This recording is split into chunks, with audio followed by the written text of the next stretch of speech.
Hi, I'm Naomi. And I'm Shreya. Welcome to the third episode of our podcast, Repartee.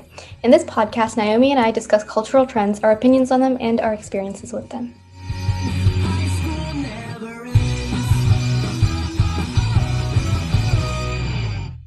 Relationships in general, whether it be romantic or platonic, are a huge part of our lives. However, with the coronavirus, many of the relationships we had were changed and put to the test.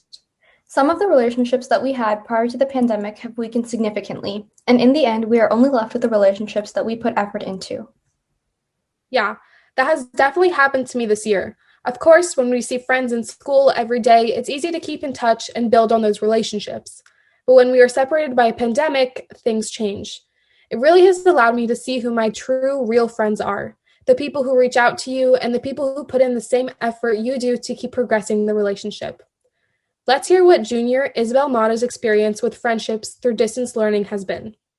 To be honest, I've lost a lot of friends over quarantine, I think, for kind of two reasons. Like, one, it's like I kind of just stopped reaching out to people. Like, I think it's really sad because there's a lot of people that I miss a lot, but I know if I reached out to them, it's like nothing would be the same. Like, our relationship wouldn't be that like daily interaction that I miss. It would be there. I don't really have so much to say to them. I just miss their presence. While I've made an effort to reach out, I've quickly come to realize that the friendship doesn't work out unless both sides are willing to put in effort. And because of this, I've only kept in contact with a few friends during this time. However, I consider myself to be really introverted, so it sort of worked out for me, since I can only take so much social interaction. Well, I'm glad being an introvert has helped you through this time. I'm not an introvert or an extrovert, so it's been a weird experience. Sometimes I'm happy to have this time to myself, and other times I can't help but feel so alone. I am, though, very grateful for the people who have stuck it out with me and also for the experience of seeing who is really there for me. Another thing I've noticed is that obviously it's a lot harder making new friends online. Luckily, I have been able to meet new people through my classes and exchange numbers and form a small bond. But it's a shame to know that if we were in person, the relationship would be much stronger. I think it's pretty cool how you can say that you made friends online because I don't know if many others can say that. And I think that can largely be credited to the lack of social interaction.